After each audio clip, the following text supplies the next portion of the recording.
Assalamualaikum warahmatullahi wabarakatuh.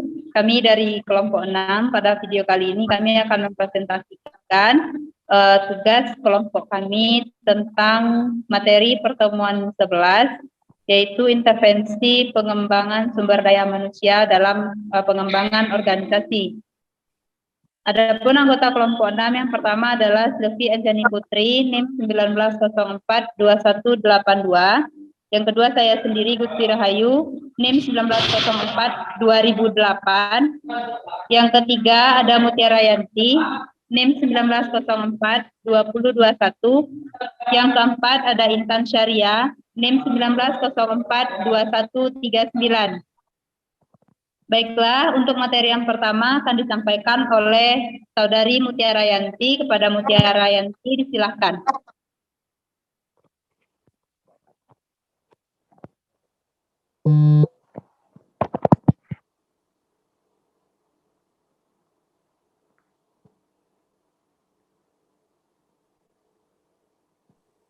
Baiklah, terima kasih sebelumnya kepada moderator. Baiklah, saya akan menyampaikan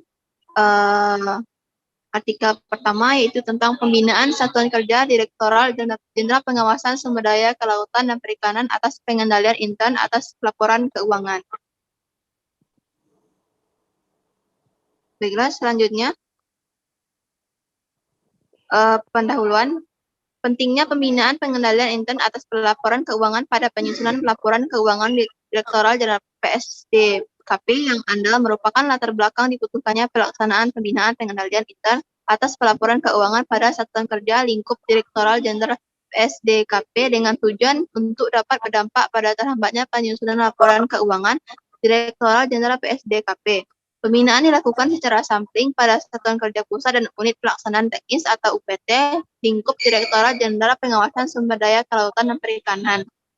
Selanjutnya yaitu metode penelitian, itu metode studi kasus berdasarkan kejadian, di mana metode studi kasus merupakan metode penelitian yang memiliki unit analisis yang lebih mengacu pada tindakan individu atau lembaga dibandingkan dengan diri individu maupun lembaga itu sendiri. Yang dapat dikatakan studi kasus lebih berfokus pada tindakan atau perilaku yang dihasilkan.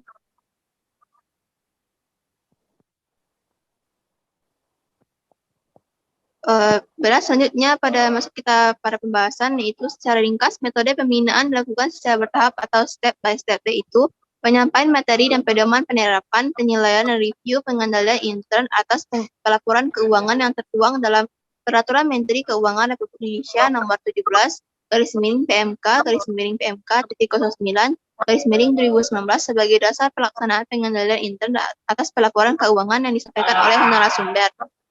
Yang kedua itu diskusi dan sharing session atas pelaksanaan pengendalian intern pelaporan keuangan pada Kementerian Keuangan Republik Indonesia dan Kementerian Kelautan dan Perikanan Republik Indonesia. Selanjutnya,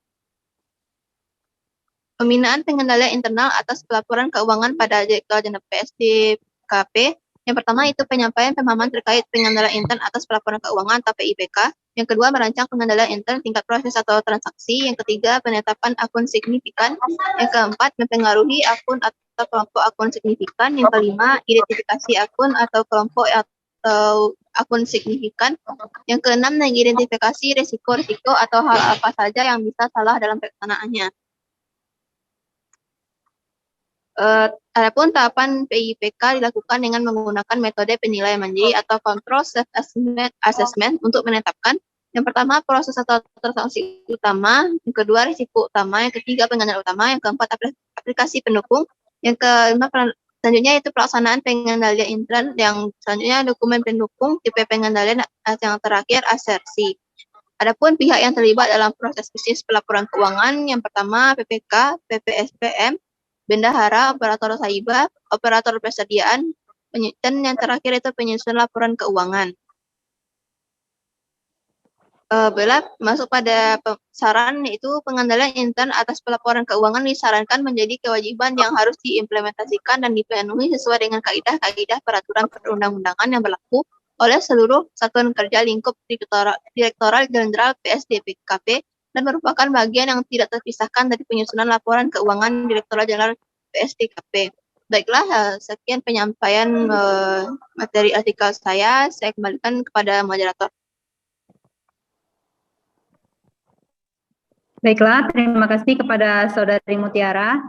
Selanjutnya artikel kedua yang akan saya sampaikan sendiri yaitu mengenai pengembangan sumber daya manusia dalam meningkatkan pelayanan akademik di Universitas Puang Rimagalatung, Sengkang. Artikel ini ditulis.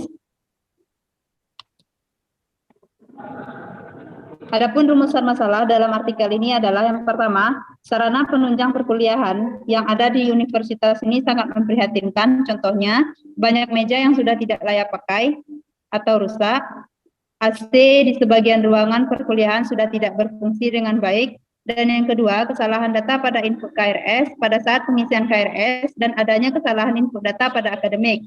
Yang ketiga, jadwal perkuliahan yang tidak konsisten sesuai dengan yang telah ditentukan, sering dirubah oleh dosen yang mengajar. Yang keempat, nilai-nilai hasil ujian atau untuk mengetahui indeks prestasi kumulatif atau IPK mahasiswa di sistem website sangat lamban terupdate, dan nilai-nilai yang terinput kadang tidak sesuai dengan rekapan nilai yang ada secara manual. Selanjutnya, identitas pribadi mahasiswa di Forlab PD Dikti banyak yang tidak sesuai, baik dari jenis kelamin, tempat, maupun tanggal lahir. Dan yang terakhir, pengambilan ijazah setelah mahasiswa itu yudisium membutuhkan waktu yang cukup lama. Fenomena-fenomena di atas menunjukkan bahwa pelayanan akademik yang tidak berkualitas. Menyadari hal tersebut, maka pegawai di Universitas Puang Rimagalatung, Sengkang perlu dikembangkan atau dibina secara berkelanjutan agar mereka dapat secara konsisten memberikan pelayanan prima sesuai dengan tingkat profesional yang diharapkan. Adapun metode penelitian yang digunakan di dalam artikel ini adalah penulis menggunakan tipe penelitian deskriptif kualitatif, yaitu yang memberikan gambaran tentang pengembangan sumber daya manusia dalam pengembangan akademik di Universitas Puang Rimagalatung, Sengkang. Jenis penelitian yang digunakan dalam studi ini adalah studi pustaka atau library research, yaitu dengan mengumpulkan data atau karya tulis ilmiah yang bertujuan dengan objek penelitian dan pengumpulan data yang bersifat perpustakaan. Lanjut. Adapun temuan dan pembahasan yang ada di dalam artikel ini adalah pengembangan sumber daya manusia merupakan keharusan yang mutlak bagi sebuah organisasi dalam menghadapi tuntutan tugas sekarang maupun untuk masa depan, terutama untuk menjawab tantangan yang ada di masa depan. Pengembangan sumber daya manusia ini biasanya berhubungan dengan peningkatan kemampuan intelektual atau emosional yang diperlukan untuk menunaikan pekerjaan agar pekerjaan tersebut menjadi lebih baik. Pengembangan sumber daya manusia merupakan sebuah bagian dari sistem manajemen sumber daya manusia, di dalamnya termasuk ke dalam pelatihan dan pengembangan atau training and development, pengembangan karir atau career development, dan program serta proses dari pengembangan organisasi atau organization development. Selanjutnya, training and development berfokus pada perubahan atau peningkatan pengetahuan, keterampilan, dan sikap individu. Sedangkan organization development atau pengembangan organisasi yaitu sebuah pendekatan yang berhubungan dengan subjek tindakan atau perilaku manusia dalam suatu organisasi. Organization development ini merupakan suatu proses perubahan di mana karyawan merumuskan perubahan yang diperlukan dan menerapkannya di dalam organisasi sering dengan bantuan seorang konsultan yang sudah terlatih. Dan yang terakhir, intervensi organization development merupakan sebuah tindakan yang dilakukan untuk menciptakan suatu perubahan yang ada di dalam organisasi. Lanjut, berdasarkan hasil penelitian dalam artikel tersebut dapat disimpulkan bahwa pengembangan sumber daya manusia di Universitas Puang Rimagalatung, Sengkang belum berjalan dengan baik. Adapun saran yang ditulis di dalam penelitian ini adalah menyarankan bahwa dalam pengembangan sumber daya manusia yang ada di universitas tersebut perlu dilakukan pengembangan dengan metode yang pertama training and development, yang kedua organization development, dan yang ketiga intervensi organization development. Tujuannya adalah agar sumber daya manusia yang ada di dalam organisasi tersebut menjadi lebih berkualitas, khususnya bagi Universitas Puang Rimagalatung, Sengkang. Demikianlah artikel kedua yang dapat saya sampaikan. Selanjutnya artikel ketiga yang akan disampaikan oleh Saudari Intan. Kepada Saudari Intan disilahkan. Baiklah, Assalamualaikum warahmatullahi wabarakatuh. Perkenalkan, saya Intan Syariah, NIM 19042139. Baiklah, saya akan melanjutkan artikel ketiga, yaitu meningkatkan kinerja perusahaan dengan menerapkan konsep manajemen sumber daya manusia strategik dalam menyongsong persaingan global.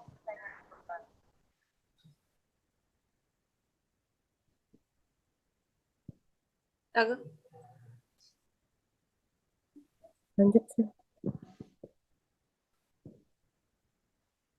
Yaitu pendahuluan manajemen sumber daya strategik adalah metode perekrutan, penciptaan, penghargaan, dan pemeliharaan pekerja untuk kepentingan karyawan sebagai individu dan perusahaan secara keseluruhan.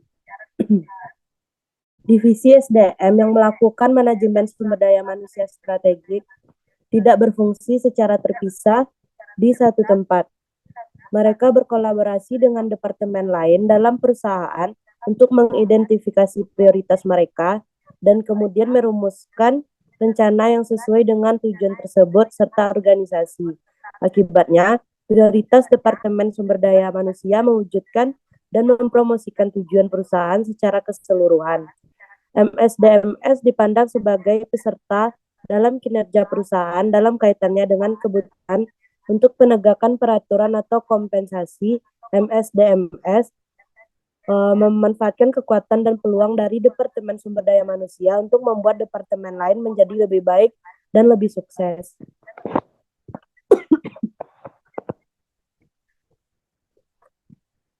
Selanjutnya, permasalahan yang akan dibahas yaitu mengenai proses di mana MSDMS dikaitkan dengan kinerja organisasi sambil meninjau perkembangan teoritis MSDMS secara khusus, membahas tentang tantangan saat ini dengan MSDMS, serta prospek pengembangan di masa depan. Divisi SDM yang melakukan manajemen sumber daya manusia strategik tidak berfungsi secara terpisah di satu tempat. Mereka berkolaborasi dengan departemen lain perusahaan untuk mengidentifikasi prioritas mereka dan kemudian merumuskan rencana yang sesuai dengan tujuan tersebut serta organisasi.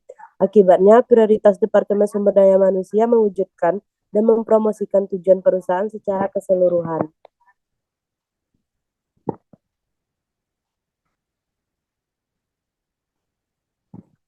Selanjutnya itu metode penelitian. Penelitian mengenai manajemen sumber daya manusia strategik ini menggunakan pendekatan kualitatif. Penelitian kualitatif digunakan untuk memahami bagaimana orang mengalami peristiwa. Meskipun ada banyak pendekatan untuk penilaian kualitatif, mereka cenderung fleksibel dan fokus pada mempertahankan makna yang kaya saat menafsirkan data. Pendekatan umum termasuk teori dasar, etnografi, penelitian tindakan, penelitian fenomenologi, dan penelitian naratif. Mereka memiliki beberapa kesamaan, tetapi menekankan tujuan dan perspektif yang berbeda.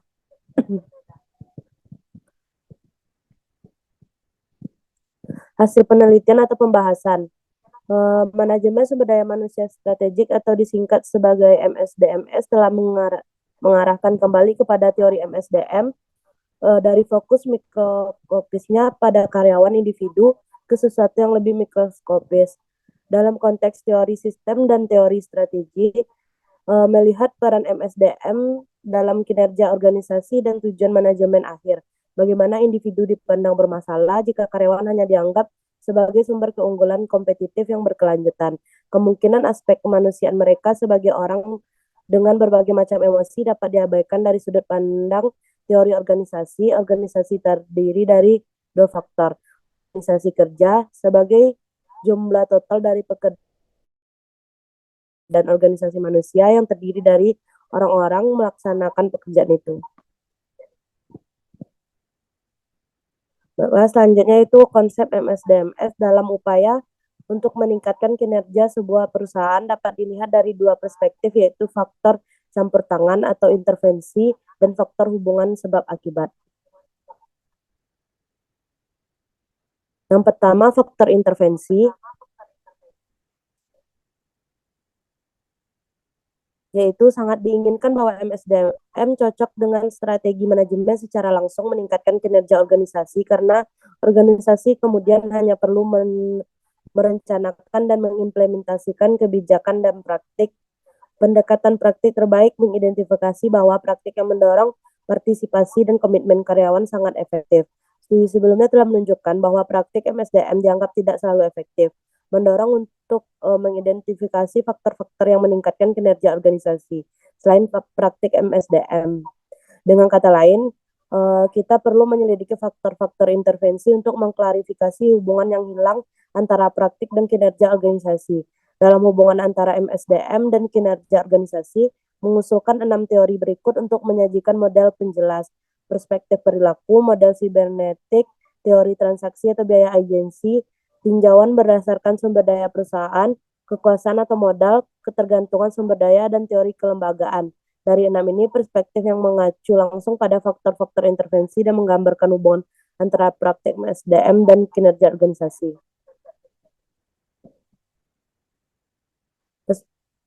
Perspektif perilaku berfokus pada perilaku karyawan sebagai salah satu faktor interventing. Dengan kata lain, perspektif perilaku mengasumsikan bahwa strategi menginduksi praktik MSDM yang akhirnya mengarah pada hasil yang menguntungkan yang merangsang mengendalikan perilaku karyawan. Berdasarkan perspektif pendekatan perilaku, faktor interventing yang telah diidentifikasi oleh peneliti sebelumnya dapat diuraikan bahwa satu yang terdaftar sebagai faktor interventing atau efektivitas biaya, retensi karyawan, produktivitas karyawan, kualitas produk, dan biaya operasi. Selanjutnya. Yang kedua, kompetensi karyawan, komitmen organisasi, kerja tim, keterampilan karyawan, motivasi karyawan, desain pekerjaan, struktur kerja, kapabilitas, peluang, iklim, organisasi, kepuasan kerja, kepuasan hidup, dan tekanan di tempat kerja dianggap sebagai faktor yang mempengaruhi hasil dibahas dalam paragraf di atas. Dari faktor-faktor tersebut telah dipelajari secara ekstensif melalui analisis empiris. Istilah retensi umumnya berarti mempertahankan, melanjutkan, atau menahan, tetapi dalam bidang administrasi bisnis itu berarti menggambarkan mempertahankan karyawan dalam satu organisasi, yaitu retensi karyawan yang dapat diukur dengan tingkat turnover, durasi rata-rata dari pekerjaan terus-menerus, dan niat berpindah pekerjaan jangka panjang adalah hasil dari retensi. Dan selanjutnya, hubungan sebab akibat. MSDMS dikembangkan dengan premis bahwa pengenalan praktik MSDM yang sesuai dengan strategi kontribusi pada kinerja organisasi. Berdasarkan asumsi ini, banyak penelitian telah dilakukan untuk menyelidiki pengaruh praktik terhadap kinerja organisasi.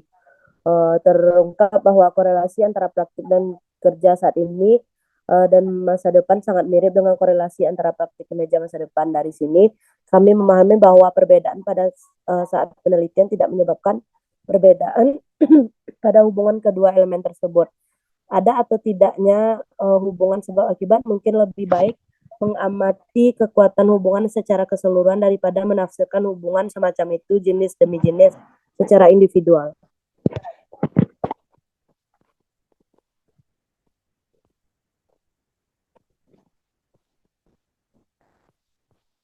Lanjut, Silvi.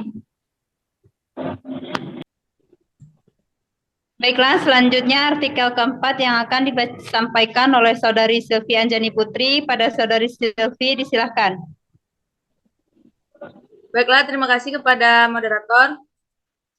Materi keempat yaitu intervensi Dinas Perindustrian Perdagangan, Koperasi, dan UKM Kota Tidore, Kepulauan terhadap pengembangan kapasitas kelompok pengrajin gerabah di Desa Maregam. Yang pertama yaitu pendahuluan. Intervensi Dinas Perindustrian Perdagangan, Koperasi, dan UKM Kota Tidore, Kepulauan tidak dirasakan oleh masyarakat Kota Tidore, Kepulauan, Kecamatan Tidore Selatan, Desa Maregam. Karena masyarakat Desa Maregam yang sudah punya potensi kerajinan tanah liat dari nenek moyang mereka, hingga kini belum dikembangkan secara maksimal oleh pemerintah Kota Tidore, Kepulauan melalui kebijakan. Padahal ini merupakan potensi daerah untuk meningkatkan kesejahteraan masyarakat dan pendapatan asli daerah. Selain itu, juga tempat pengrajin tanah liat yang berada di Desa Maregam bisa menjadi objek wisata dan brand dari pemerintahan Kota Tidore Kepulauan.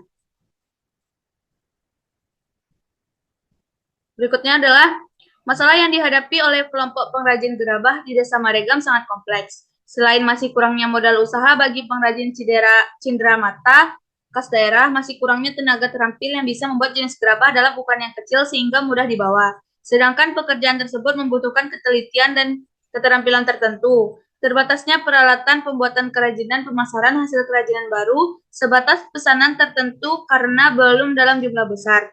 Belum adanya wadah untuk memamerkan dan menampung hasil kerajinan yang tetap dan reguler, serta minimnya informasi dan sosialisasi dari Dinas Perindustrian Perdagangan Koperasi dan UKM Kota Tidore Kepulauan tentang kerajinan khas Desa Maregam. Berikutnya adalah metode penelitian. Dalam penelitian ini, penulis menggunakan metode kuantitatif yang dilaksanakan dalam menjalankan dengan jenis penelitian deskriptif, karena peneliti bertujuan untuk melihat berbagai masalah yang terjadi di lapangan. Maka diharapkan masalah yang terjadi dapat diketahui dan digambarkan dengan mudah. Berikutnya adalah hasil dan pembahasan. Dalam pembahasan ada tantangan dan dari intervensi Dinas Perindustrian Perdagangan Koperasi dan UKM Kota Tidore Kepulauan terhadap pengembangan kapasitas kelompok pengrajin di Desa Maregam. Yang pertama, pemerintah masih dianggap belum atau kurang mampu secara maksimal untuk dapat mengembangkan potensi yang dimiliki daerah. Yang kedua, kurang optimalnya kinerja pemerintah yang dapat dilihat melalui berbagai aktivitas program kelembagaan pemerintah.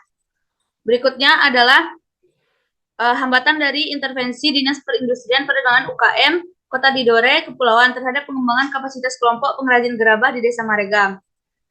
Yang pertama adalah pelatihan STM. Dalam pengembangan program pelatihan kelompok pengrajin gerabah Maregam perlu adanya tahapan-tahapan yang bersifat sistematik agar kemudian adanya manfaat yang didapat. Yang kedua adalah pemanfaatan teknologi. Dalam pengembangan teknologi yang belum nampak dilakukan oleh pemerintahan Kota Tidore Kepulauan, dalam ini Dinas Perindakop dan UKM untuk pengembangan teknologi membuat kelompok kerajinan gerabah. Hal ini dapat ditemukan peneliti di tempat kerajinan bahwa bantuan teknologi yang mereka dapatkan semua itu dari Dinas Perindakom dan UKM Provinsi Maluku Utara, bukan Dinas Perindakop dan Kota dari Kepulauan. Berikutnya adalah permodalan. Permodalan terdapat adanya dua golongan yang berada di dalam usaha industri kerajinan gerabah, yaitu usaha modal tetap dan usaha modal lancar. Modal yang dapat digunakan lebih dari satu kali adalah modal tetap, seperti alat-alat yang digunakan dalam proses produksi. Sementara belum adanya bantuan modal dari Dinas Perindakop dan UKM Kota Tidore Kepulauan kepada kelompok pengrajin gerabah Desa Maregam, mengakibatkan lambatnya produksi kerajinan gerabah dikarenakan proses produksi gerabah masih menggunakan modal pribadi atau perorangan, sehingga proses perputaran modal yang kecil juga mengakibatkan lambatnya perputaran modal yang didapat oleh kelompok pengrajin gerabah itu sendiri. Berikutnya adalah akses pemasaran. Dalam akses pemasaran, kelompok pengrajin gerabah itu sendiri terdapat beberapa cara penyaluran. Yang pertama, pemesanan. Yang kedua, pengepul. Dan yang ketiga, para pengrajin menjual hasil kerajinan sendiri di pasar tradisional. Yang terakhir adalah saran. Saran yang ada di penelitian ini yaitu perlu adanya koordinasi yang terjalin di antara pihak pemerintah dan juga swasta, sehingga program pengembangan potensi lokal dapat terlaksana dengan baik. Sekian materi yang bisa saya sampaikan. Saya kembalikan kepada moderator.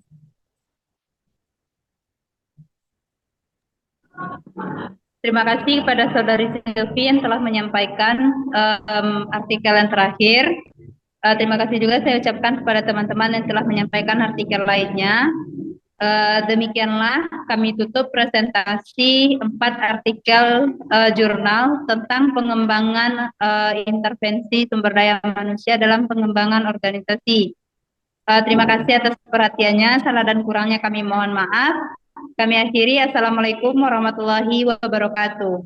Waalaikumsalam warahmatullahi wabarakatuh.